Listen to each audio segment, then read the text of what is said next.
Red alert. We are under attack. Greetings, Earth. 당신의 일주일이 똑똑해진다. 뇌를 깨우는 월요일.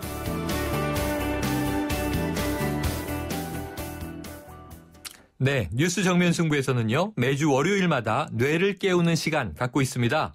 오늘은 우리나라 최고의 뇌과학 전문가인 한국전자통신연구원의 책임연구원 박문호 박사 만나보겠습니다. 박사님 안녕하세요. 예, 안녕하세요. 네, 박사님 그 유명한 저서 있으시잖아요. 뇌 생각의 출현. 아마 읽으신 청취자분들도 많으실 것 같고 저도 읽었습니다. 예, 그런데 이게 뇌 전문 책이라기보다는 우주와 생명의 신비를 쭉 이제 풀어주신 책이던데요. 예, 박사님, 저 수화기 잠깐 가까이 써주시고요. 이 뇌란 어떤 기관이라고 설명해 주시겠어요? 브레인 뇌는 다른 운동을 만드는 기관입니다. 네. 왜냐하면 생물들은 그 신경세포가 없거든요. 네. 생물들은 브레인이 없어요. 근데 왜냐하면 움직일 필요가 없잖아요. 생물들은. 그래서 움직이는 모든 동물들은 신경 시스템을 갖게 돼요. 네. 그래서 그 신경 시스템이 한 곳에 많이 모여진 것을 브레인이라 그러죠. 그래서 그렇군요. 움직임을 만드는 겁니다. 네, 움직임을 만들어내는 것이 바로 뇌다. 이렇게 이제 정해 주셨는데요. 자, 우리가 그동안은 일반적으로 뇌를 좌뇌, 우뇌 이렇게 나눠서 많이 생각해 왔잖아요.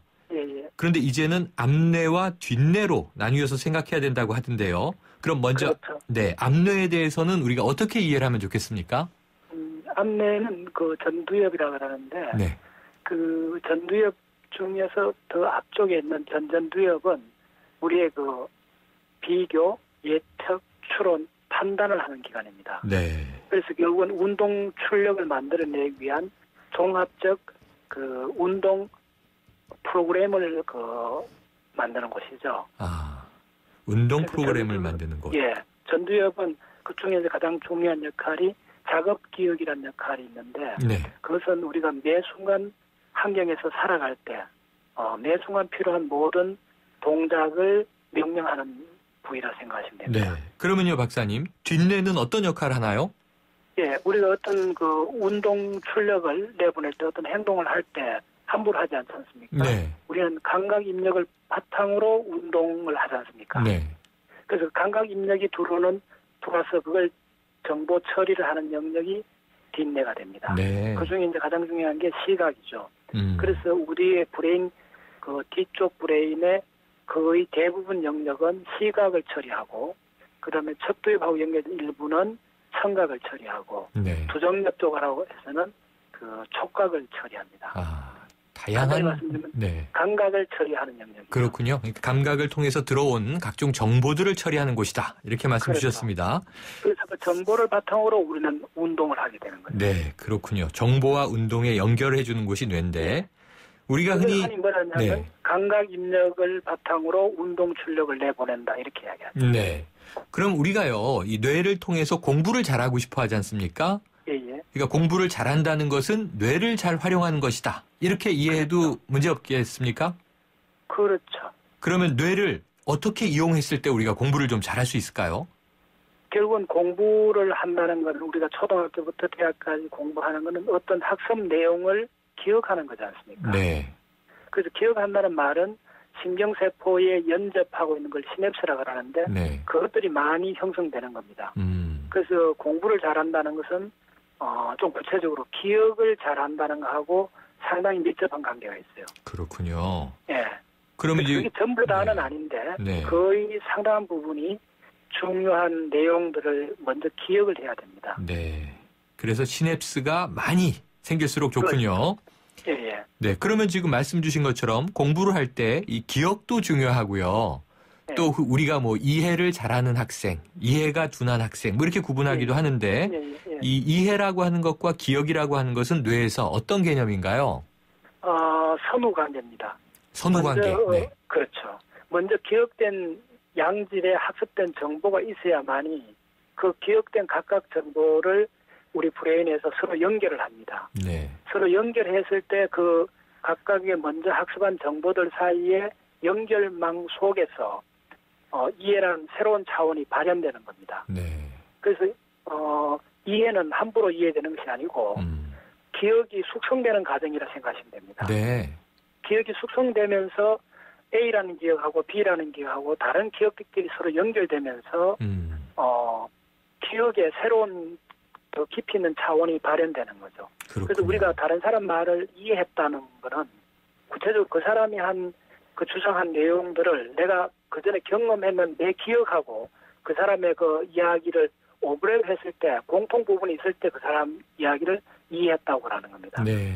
그래서 이해의 바탕은 바로 기억입니다. 아, 박사님 오늘 말씀 멋있는데요. 이게 네. 포도가 숙성되면 와인이 되지만 기억이 그렇죠. 숙성되면 이해가 되는군요. 그렇죠. 예. 그래서 우리가 학습에서 먼저 너무 네. 이해를 강조하는 거는 선후 관계가 잘못됐다고 그러면 우리가 먼저 있어야 되는 거는 네. 학습 내용의 기본 핵심 사안을 우리 브레인이 기억을 할 경우에 그 기억에 새로운 패턴이 생길 거 아닙니까? 네. 그 패턴들이 형성이 되고 나면 다른 입력이 들어올 때 그 패턴하고 비교하는 과정이 일어납니다. 네. 그래서 먼저 기억이 있어야 이해했다는 말이 가능합니다. 맞습니다. 그래서 또 조금 더 나아가면 우리가 흔히 창의성이라는 말을 하는데 네네. 창의성도 사실은 본질이 뭐냐면 새로운 걸 만드는 거지 않습니까? 그렇죠. 새로운 물건을 만드든지 새로운 제도를 만든 새로운 걸 만드는데 네. 새롭다는 말의 정의는 뭐냐면 옛날 거와 비교해서 새롭다는 말이지 않습니까? 네. 그러면 옛날 것을 먼저 알고 있어야만이 새롭다는 것도 가능해지는 겁니다. 그렇죠. 그래서 기억이 먼저라는 겁니다. 네. 자. 창의성의 본질도 기억이 먼저 돼야만이 네. 그 옛날에 학습된 기억을 바탕으로 뭐 새로운 입력이 들어왔을 때 그 입력이 새로운 건지 새롭지 않는 건지 우리가 깨달을 수가 있는 거죠. 네. 기억이 없을 때는 아예 그게 성립이 안 되는 겁니다. 네. 지금 말씀 주신 대로 우리가 오늘 기억해야 할 게 이거네요. 선기억, 후이해. 그렇죠. 네. 그리고 이것이 너무 학생들한테 이해를 너무 강조를 하면 실증을 느끼게 되죠. 이해는 뭐냐면 많은 기억들이 있어야만이 이해가 가능한데 네. 많은 기억을 학습하기 전에 이해를 자꾸 요구를 하면 그렇죠. 그거는 가능하지가 않아요. 네. 원리적으로 가능하지가 않아요. 네. 알겠습니다. 그래서 먼저 아주 집요하고 착실한 학습이 먼저 필요한 거죠. 네. 그리고 나아가서 창의성까지. 그렇죠. 네, 그 모든 출발이 양질의 정보를 기억하는 겁니다. 네. 박사님, 그렇다면요. 우리 뇌가 잘 돌아가게 하기 위해서는 무엇이 필요한가요? 브레인은 그 신경세포가 요구하는 것은 딱 두 가지입니다. 산소하고 포도당입니다. 산소, 포도당이요? 예. 포도당은 우리가 밥을 먹으면, 음식을 먹으면 포도당이 이제 섭취가 되는데, 그건 네. 충분하고, 산소가 의외로 부족한 상황이 많습니다. 그래서 공부를 잘하기 위해서 실제로 필요한 건 유산소 운동입니다. 네. 유산소 하면 결국은 우리가 운동이 신체에도 좋지만은 우리 신체 일부인 브레인에는 결정적으로 중요한 역할을 합니다. 네. 산소가. 그러면 그래서 우리가 고속버스 타고 가면 곧장 사람 많이 졸지 않습니까? 그렇죠. 그러냐면 그 밀폐된 공간에서 산소가 부족해서 브레인이 활동을 하지 않는 겁니다. 간단히 말씀드리면. 네. 그러면은 우리 뇌의 연료가 하나는 산소고 하나는 포도당인데 두 가지를 다 잘 섭취해야 된다. 이렇게 우리가 이해하면 될까요? 포도당은 충분하기 때문에 포도당은 신경을 안 써도 됩니다. 네. 너무 가입 문제가 많고 지금은. 네. 근데 더 중요한 거는 산소입니다. 네. 그래서 항상 그 자는 방에도 문을 좀 열어두고 네. 교실이나 강당 같은 데도 항상 그 신선한 공기가 들어오도록 문을 열어놔야 됩니다. 네. 박사님, 이 뇌 기반 학습법 짧게 한번 설명 주세요. 뇌 기반 학습법은 우리가 학습한다는 것은 신경세포의 시냅스가 바뀌는 거고 네. 학습하면 시냅스가 바뀌어지고 브레인이 바뀌어지고 학습은 우리 브레인을 바꾸는 과정이고 바뀌어진 브레인이 바로 나의 셀프니까 내 자신이 바뀌어지는 거죠. 아, 그렇군요. 결국은 셀프, 내 자신, 내 자아까지도 바꾸게 된다. 바뀌어지는 거죠. 네. 그 모든 게 기억에서 출발한다는 겁니다. 그래서 브레인 공부의 거의 80%는 기억의 본질을 공부하는 거죠. 네. 박사님, 오늘 말씀 감사합니다. 예. 네. 지금까지 우리나라 최고의 뇌과학 전문가 한국전자통신연구원의 책임연구원으로 계신 박문호 박사였는데요. 이 뇌와 관련된 뇌과학 이야기는 다음 주로 계속 이어집니다.